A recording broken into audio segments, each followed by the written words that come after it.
शांति।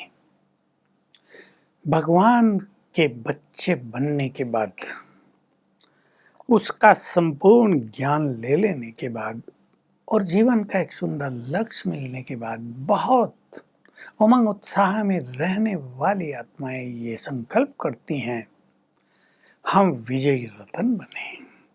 जब इस मार्ग पे आ गए, जब हमने सर्वस्व त्याग कर दिया, विषय विकारों से भी मुख मोड़ लिया, संसार की सुख सुविधाओं से भी मुख मोड़ लिया, तो क्यों ना हाईएस्ट अचीवमेंट हो, सब कुछ प्राप्त कर लें भगवान से, सतयुग की स्वर्ग की राजाई ले लें। तो इसमें परीक्षाएं भी होंगी, क्योंकि जितना बड़ा पद उतनी बड़ी परीक्षा। ये तो सिंपल नियम है। कंपटीशन उतना ही बड़ा होगा, इंटरव्यू भी होगा, बहुत कुछ चेक किया जाएगा। अब भगवान राजाई देगा तो परीक्षा तो अच्छी लेगा, मजबूत तो बनाएगा। कमजोर आत्माओं को तो राजाई नहीं मिलेगी, न दी जा सकती, नहीं तो उनका राज छिन जाएगा।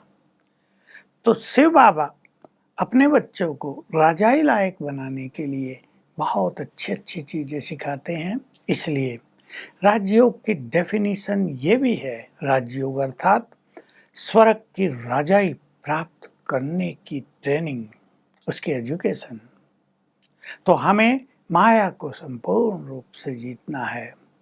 काम पर विजय होती चलेगी तो क्रोध भी शांत होता चलेगा, चित्त शांत और निर्मल होता चलेगा, क्रोध की अग्नि बुझती चलेगी। लेकिन इस पर भी काम अवश्य करना है। जैसे काम जीतने के लिए सबकॉन्शियस माइंड के लेवल पे हमने कुछ सुझाव रखे, क्रोध को जीतने के लिए भी ऐसी ही कुछ बातें हैं। सवेरे उठें, उठने से ही शिव बाबा को गुड मॉर्निंग करें और संकल्प करें, मैं भगवान की संतान बहुत शक्तिशाली हूँ, विजयी रत्न हूँ, क्रोध मुक्त हूँ, शांत हूँ, शांत स्वरूप हूँ।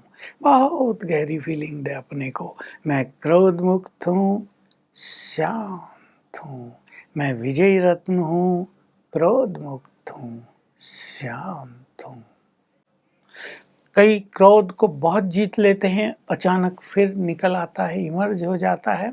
लेकिन हमें इस क्रोध को जड़ मूल से नष्ट करना है।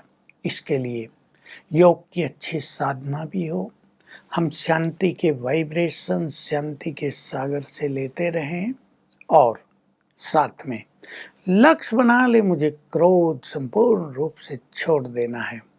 क्योंकि जब तक मनुष्य का अपने ऊपर ध्यान नहीं रहता, तब तक उसे कभी भी क्रोध आता है।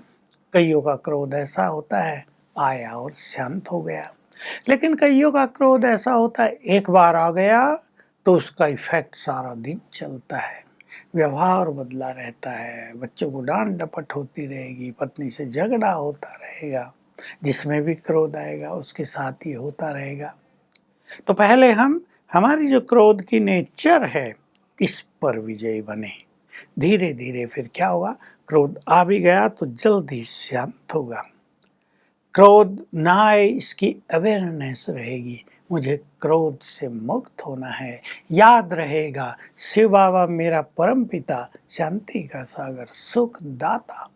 यदि वो मुझे देखेगा, ये तो क्रोध के सागर बने हुए हैं, इनके बोल तो बड़े खराब हैं, दुखदाई बोल हैं। बाबा कहा करते थे, कई बच्चों की क्रोध की आवाज़ वतन तक भी पहुंचती है, कई बच्चों के मुख से धुआं निकलता है, निकलनी चाहिए दुआएं। तो देखो, बाबा को भी तो प्रिय नहीं है ऐसी आत्माएं। ये संकल्प करें, मुझे प्यार के सागर का प्यार जीतना है, मुझे उसकी दुआओं का पात्र बनना है, वो जीवन में सदा मुझे मदद करे, ऐसा मुझे अधिकार ले लेना है उससे। तो मुझे चित्त को शांत करना है, उसका आज्ञाकारी बच्चा बनना है। इस तरह चिंतन करेंगे, ये चिंतन हमें बहुत मदद करेगा। फिर भी कभी हो जाए थोड़ा बहुत तो बहुत परेशान नहीं होंगे, जल्दी से जल्दी उसके इफेक्ट को समाप्त करेंगे। बाबा से क्षमा याचना कर लेंगे, स्वीट हो जाएंगे फिर से। साथ में उन कामनाओं को भी छोड़ना होगा जिनके पूरा न होने पर क्रोध आता है। बच्चा ठीक से पढ़ता नहीं, आज भोजन अच्छा नहीं बना, आज कोई काम बिगड़ गया, किसी ने आज्ञा नहीं मानी, किसी ने दुर्व्यवहार कर दिया, क्रोध आएगा। लेकिन इन पर भी विजयी होना है, अपने चित्त को शांत रखना है। और आप एक चीज अनुभव करेंगे, जैसे हमारी मनोस्थिति ऊंची होती जाएगी, जैसे हमारा चित्त शांत होता जाएगा, जैसे जैसे हम स्वमान में स्थित होते जाएंगे, तो ये सब बातें हमारे सामने आएंगी नहीं। बच्चों को थोड़ा कहेंगे वो आज्ञा मानेंगे, नौकरों से काम करा रहे हो सहज भाव से सब काम अच्छा करेंगे, सब कुछ परफेक्टली सक्सेसफुली होता रहेगा। तो मनोस्थिति का बहुत बड़ा महत्व है। हम चेक कर लें, क्रोध में आकर हमारी वाणी कड़वी न हो जाए, नहीं तो पश्चाताप होता है। क्रोध के लिए प्रसिद्ध है, क्रोध की शुरुआत मूढ़ता से होती है, अंत पश्चाताप से। मूढ़ता माना बुद्धि में विकृति आ जाती है, बुद्धि का नाश करता है क्रोध, और अंत में जब क्रोध शांत होता है तो मनुष्य को पश्चाताप अवश्य होता है कि मैंने ये शब्द बोल दिए, गलती कर दिए, ठीक नहीं है। अपना मन भी खिन्न होता है, शांति और खुशी भी नष्ट हो जाती है। ऐसे ही हमें लोभ पर ध्यान देना है। अब तो हमें शुद्ध लोभ रखना है, भगवान से सब कुछ प्राप्त करने का। संसार में तो लोग धन संपदा के पीछे भाग ही रहे हैं, लेकिन सच्चा सुख, शांति, खुशी ये सब नहीं मिल रहा। किसी का धन बीमारियों में जा रहा है, किसी का और कहीं जा रहा है, धन डर भी पैदा कर रहा है। तो हमें ये जो बहुत सारी इच्छाएं हमारे मन में उठती रहती हैं, उनको भी थोड़ा शांत करना है। सब कुछ बाबा से लेना है, अतीन्द्रिय सुखों में रमण करना है। ये सुख, ये परमानंद है, इससे मन स्वतः ही संसार के रसों से मुक्त हो जाता है। संसार में भी रस तो हैं, लेकिन उन रसों के पीछे हमारी बुद्धि न भागे। एक है जबरदस्ती उनको रोकना, दूसरा है ज्ञान बल से उनको रोकना, लेकिन तीसरा है ईश्वरीय आनंद प्राप्त करते हुए उनको स्वतः ही समाप्त कर देना। ये बहुत सुंदर स्थिति है। हमें मोह पर भी विजय प्राप्त करनी है, आत्मिक भाव रखते हुए। हमें अहंकार जो योगियों का परम शत्रु है, उसको भी जड़ मूल से उखाड़ देना है।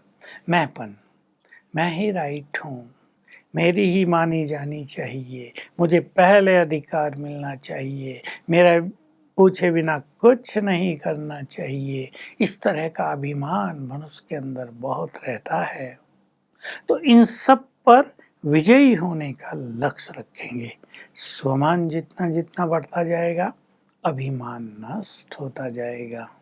स्वमान जितना जितना बढ़ेगा, हम सबकी दृष्टि में सम्माननीय होते जाएंगे। तो ऑटोमेटिक होने दो इसको, सम्मान मांगने की जरूरत नहीं, वो परछाई की तरह हमारे पीछे पीछे आएगा। पर चिंतन पे ध्यान दें, उन सूक्ष्म कमजोरियों पे ध्यान दें जिनसे हमारी शक्तियां नष्ट होती हैं, विशेष रूप से आलस। ये भी ज्ञान योग के पथ पर चलने वालों का एक सूक्ष्म शत्रु है। आलस योग्य होते भी मनुष्य को कुछ करने नहीं देता है, सवेरे उठकर परम सुख लेने नहीं देता है, कार्यों में भी ठंडाई आ जाती है।